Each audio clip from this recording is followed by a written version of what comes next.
como ciudadano, al igual que todos los periodistas de este país, tenemos una opción ideológica que acuerpamos, pero entonces, que no ponemos tampoco nuestro ejercicio profesional en función de esa opción partidaria. ¿Pero ya eras político entonces? He tenido una participación política como la que tienes tú, como la que tiene Enrique Altamirano cuando escribe sus editoriales, como la que tiene cualquier otro periodista que ejerce el periodismo con compromiso, con convicción. Lo que no he tenido, sino hasta ahora, es una participación política partidista. Pero mi trabajo, por supuesto, que ha tenido incidencia política y debe de tenerlo. Todo periodismo debe tener incidencia en la vida política nacional. Y lo tuvo desde el momento en que, con los debates que yo estimulé y con la cobertura que estimulé, estando en Canal 12 Televisión, también creé condiciones, modestamente hablando, por supuesto, para que se empujara el proceso de negociación que llevó finalmente a la firma de la paz. Pero frente a tu pregunta puntual, yo en ningún momento me expresé ante mi público al que me debía, rechazando la posibilidad de una oferta porque no la había tenido hasta el momento. Hasta el momento era un proceso de consulta nada más. Mi nombre fue consultado desde hace mucho tiempo. Acá mismo, en este foro, no bajo tu dirección, sino que la de Eduardo Torres, se analizó una encuesta de la Sid Gallup allá por el año 2003, donde mi nombre figuraba como uno de los personajes públicos con mayor aceptación ciudadana y como un probable candidato. En ese entonces no se hablaba de la presidencia de la República, sino que la alcaldía de San Salvador. Ahora, por supuesto que yo he estado en la palestra y el FMLN consultó mi nombre y con el costo que yo asumí de que la consulta pudiera derivar en algún tipo de críticas en mi ejercicio periodístico. Pero finalmente cuando me hicieron la propuesta yo la acepté y por eso es que tomé la decisión al día siguiente de haber aceptado la propuesta de concluir con mi programa. Pero yo porque no consideraba ético seguir con mi programa habiendo aceptado ya una candidatura. Recuerdo que en 2003, cuando se mencionó tu nombre, y lo cual lo recuerdo muy bien, tú dijiste, más o menos planteaste algo así como 3 condiciones. Dijiste que no aceptarías ir a una elección interna porque no querías disputar protagonismos con dirigentes históricos como Chafik. También pusiste como condición que el FMLN construyera una amplia coalición con diferentes partidos políticos y fuerzas, y 3, que estuviera agotado tu rol como periodista. Esas fueron las 3 premisas que dijiste en aquella época. Las mismas 3 valían o estaban vigentes para el año 2007, 2008, cuando tomaste tu decisión. Hay que situar el contexto en el que se da la entrevista y donde yo di ese tipo de preguntas, porque así respondidas daría la impresión que puse condiciones, y yo no puse condiciones. A mí el entrevistador, Sergio Arauz, me preguntó concretamente, y Carlos Martínez, que eran los 2 entrevistadores del periódico El Faro, que me citaron a un ciclo de entrevistas que se iniciaba conmigo justamente como periodista, y me preguntaron si yo aceptaría una candidatura presidencial. Y yo dije, depende de qué, depende de las circunstancias en las que se dé. Para que yo pueda aceptar una candidatura presidencial tendrían que darse 3 circunstancias, dije. Y una circunstancia, la más importante, que es la que rescato de esa referencia que estás haciendo, es que se haya agotado mi ciclo periodístico. Yo dije claramente, considero que mi ciclo periodístico no se ha agotado. Es decir, que puedo seguir aportando a la sociedad desde el debate público que estimulo como periodista. Y por lo tanto, en ese momento yo no estaba interesado en ninguna candidatura presidencial. Ahora, agregaba que además, por no provenir de las filas partidarias y por no tener disciplina partidaria, prefería no entrar en un proceso de disputa interna y mucho menos con un liderazgo de la talla de Chafik Handal.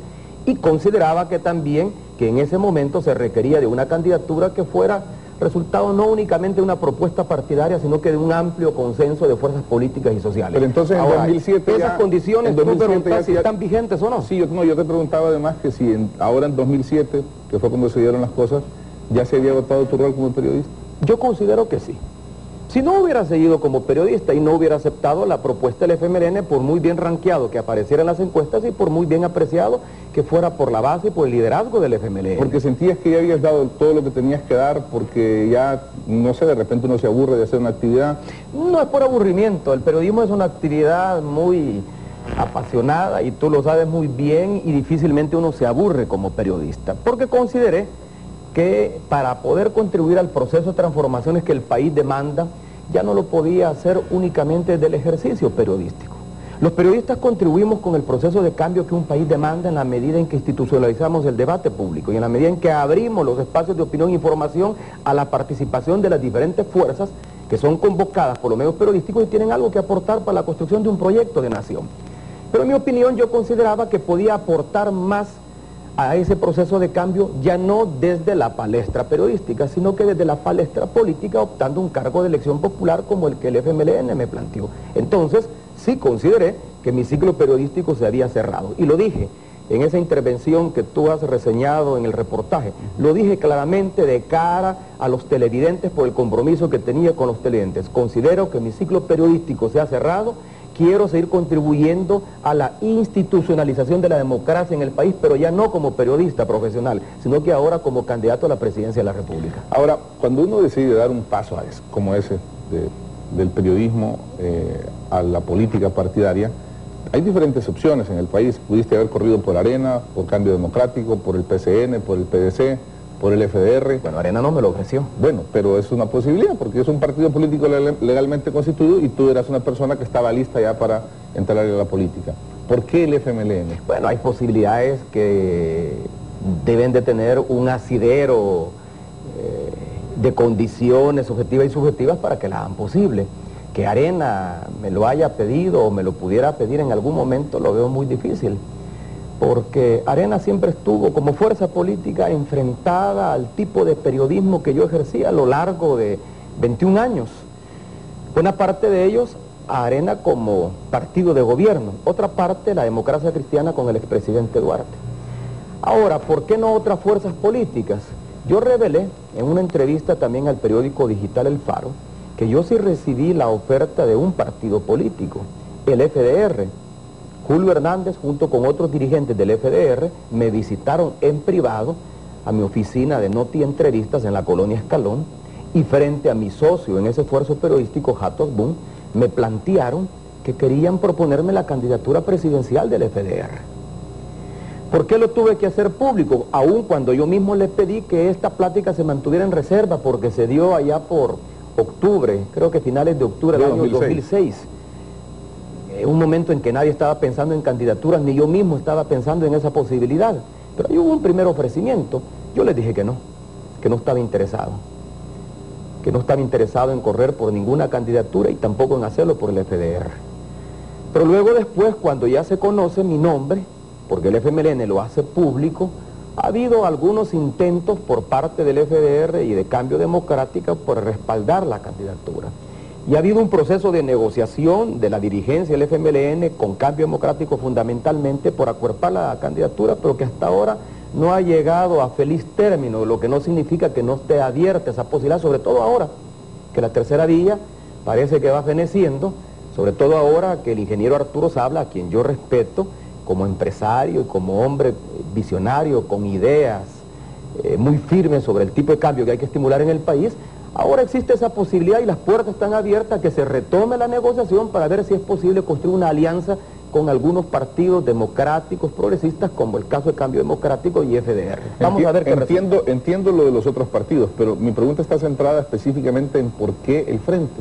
Porque creo en el proyecto político del Frente, porque considero que el Frente es una fuerza política que desde que empuja el proceso de negociación y entra a la vida democrática y se ajusta al mandamiento jurídico que establece la Constitución y participa en la primera elección en 1994, desde entonces a la fecha se ha convertido en una fuerza con capacidad para gobernar, para dirigir los destinos del país, y tiene una importante representación tanto en la Asamblea Legislativa, siendo ahora la segunda fracción mayoritaria del país, como también por los gobiernos municipales que controlan. Pero si uno se acaba de mudar... Yo creo en el proyecto histórico y en el proyecto político del FMLN. Eso es lo que te iba a preguntar. Si crees en el proyecto histórico del FMLN, ¿crees en el FMLN o tienes que conocer el FMLN desde antes de que era partido político? ¿Cómo mirabas tú al FMLN ya por el 86, 87, cuando te iniciabas como periodista y eras un periodista en medio de una guerra? ¿Cuál era tu visión del FMLN? Como una fuerza que había ganado beligerancia y que por lo tanto había que abrir los espacios para que esa fuerza expresara su proyecto de nación. Y así lo hice. De hecho, fui de los pocos periodistas salvadoreños que abrí el espacio que estaba bajo mi responsabilidad para entrevistar a miembros de la Comandancia General del FMLN. La primera entrevista se la hice en 1988 al entonces comandante Joaquín Villalobos, en Costa Rica, una entrevista que me trajo altos costos políticos y económicos porque inmediatamente la empresa privada, algunos sectores de la empresa privada retiraron la inversión publicitaria de Canal 12 de televisión y Arena se incomodó. En ese entonces estaba como no como jefe de la bancada, pero sí como diputado de Arena, el mayor Roberto Dabuizón, y entiendo que él dio instrucciones para que la fracción se cerrara y ya no se convirtiera en fuente de información porque les incomodó esa entrevista.